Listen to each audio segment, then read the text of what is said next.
Les plateformes politiques rapprochées et paysans dénoncent des manœuvres de certains secteurs pour écarter Laurent Lamotte de la course à la présidence. Lors d'une conférence de presse ce vendredi, les partisans de l'ancien Premier ministre ont affirmé que sa popularité causait des inquiétudes à ses concurrents.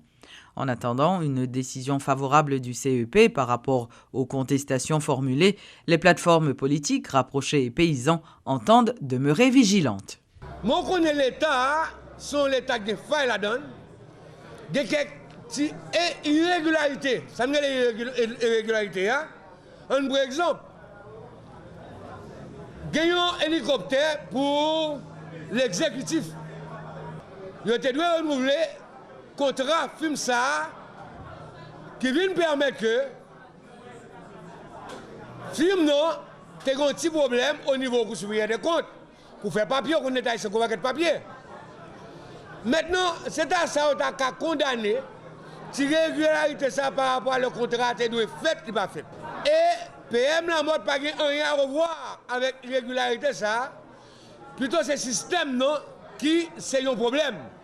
Et ça fait, candidat à la présidence Laurent Lamotte, monter bateau pour venir président du pays d'Haïti, c'est pour nous corriger la situation ça dans le pays. Candidat à la présidence Laurent Lamotte, il y a tout document qu'elle présentait au Conseil électoral provisoire. S'il n'y a pas de gain, le Conseil n'a pas accepté la candidature. Ça qu'il a demandé à CEPA pour capable comprendre ce qu'a fait dans le pays. Pour que pas une décision politique qui prend, mais pour justice, à qui justice est due. Laurent Lamotte, candidat à la présidence, tout le monde qui est cassé parce qu'on connaît candidat ça, son candidat qui gagne l'élection. Laurent Lamotte ne doit pas subir les conséquences de l'absence de Parlement, selon Pierre-Michel Brunache, qui est membre de son équipe de campagne. Maître Brunache explique que l'ancien Premier ministre, Lamotte, réunit toutes les conditions pour se présenter. Il appelle aussi le président Martelly à autoriser par décret, le cas échéant, les anciens comptables de deniers publics de l'État ayant reçu des charges de gestion de la part de la Cour des comptes à participer aux élections, comme l'ont fait Jean-Bertrand Aristide et Boniface Alexandre auparavant. 2010, qu'est-ce qui avait été retenu par le CEP? Eh bien, tout simplement, c'est la doctrine dite de la théorie des formalités impossibles. Et c'est ainsi que Jacques-Édouard Alexis, ancien Premier ministre, c'est ainsi que Yvon Neptune, ancien Premier ministre, et d'autres personnalités d'envergure ont pu participer aux élections. Ce qui a été fait à 4, 5, 6 reprises, pourquoi ça ne peut pas être fait aujourd'hui? Pourquoi? En l'absence du Parlement, n'est-ce pas, c'est au niveau du Conseil des ministres. Et enfin, le Conseil des ministres, maintenant, a le pouvoir de légiférer. Ce n'est pas une invention haïtienne, partout à travers le monde. En l'absence du pouvoir exécutif, en l'absence du pouvoir législatif, c'est le pouvoir exécutif qui légifère. C'est un principe consacré. C'est pourquoi que nous avons le décret électoral. C'est pourquoi que nous avons un budget rectificatif, parce que ce principe-là est accepté à travers le monde. En l'absence du pouvoir législatif, c'est le pouvoir exécutif qui légifère. Mais maintenant, si le pouvoir exécutif, pour des raisons politiques, décide d'écarter volontairement et injustement tous ceux qui s'étaient sacrifiés pour, à un moment ou l'autre de leur vie, de rendre service à la population, et ce n'est pas seulement le cas de Thierry Mayapol, ce n'est pas seulement le cas de Laurent Lamotte, je pense à d'autres anciens ministres sous le gouvernement Lavalas, je pense à tous ceux-là qui sont privés de leurs droits politiques et de leurs droits civils. C'est une grave violation des droits humains et cette violation-là est inacceptable pour toute société. Donc à ce moment-là, le citoyen n'a d'autre recours que le pouvoir judiciaire. Le gouvernement se prépare à recevoir les Haïtiens qui seront expulsés de République dominicaine à partir du mois de juin prochain, selon le ministre de la Communication Rothschild François Junior. Les autorités des deux pays travaillent sur les points d'embarquement et de débarquement pour éviter le désordre. Et selon le porte-parole du gouvernement, il a aussi annoncé que les discussions se poursuivaient au niveau diplomatique pour atténuer l'impact d'une telle décision de la République voisine. Haïti est toujours en mode de prévention contre une éventuelle introduction du virus Ebola sur le territoire national. Si les autorités haïtiennes ont retiré le Libéria de la liste des destinations à éviter, d'autres comme la Sierra Leone demeurent à risque.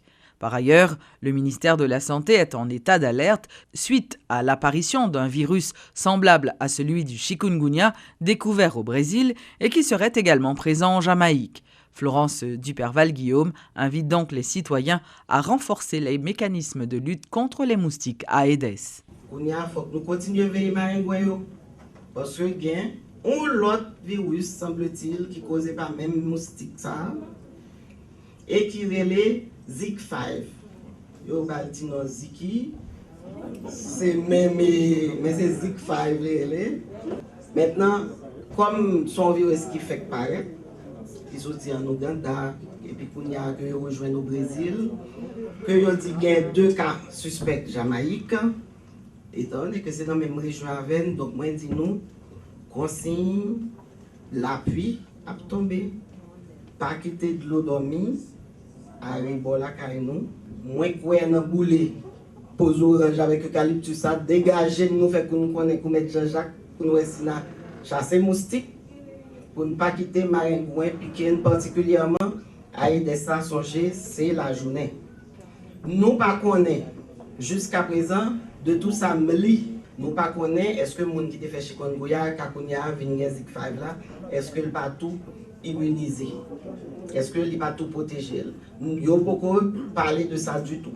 Donc attention, toujours pas capon, faites très attention, symptômes c'est même yo. La fièvre et période d'incubation en même genre, 3 à 12 jours.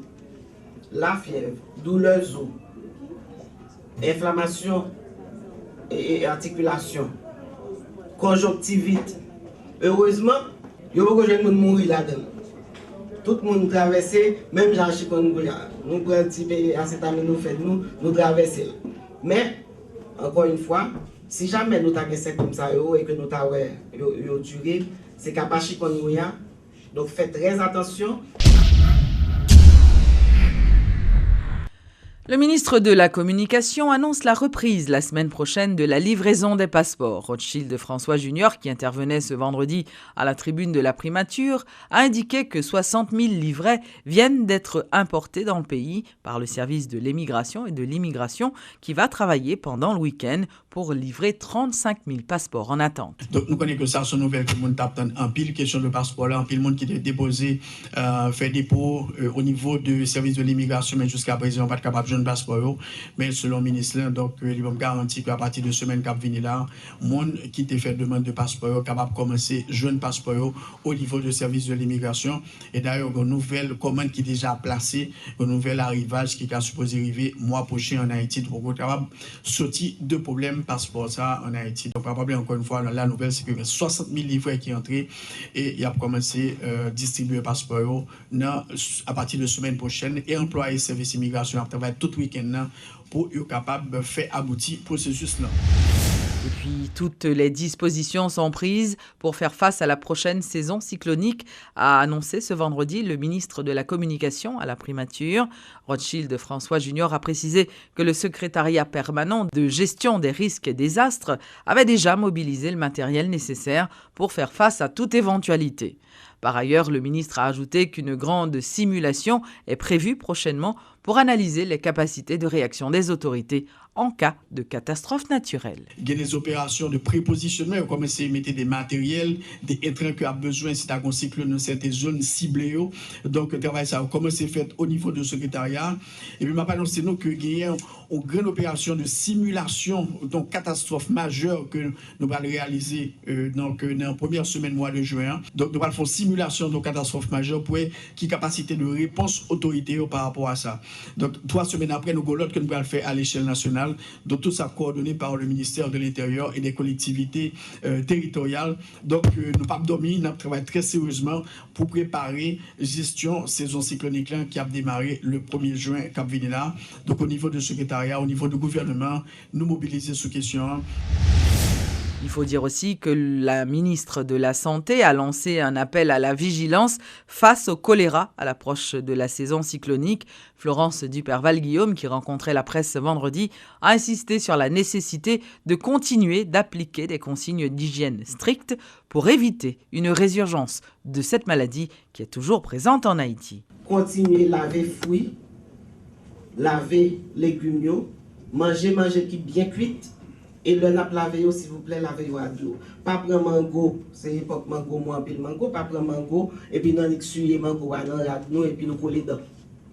Il n'est pas bon du tout, là, nous fait ça, c'est pour nous chercher un bon de l'eau pour nous laver mango avant de nous mettre dans le bouchon.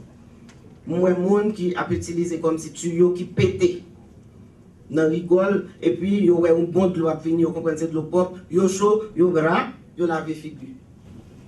Il n'est pas bon du tout, n'a contaminé tête nous.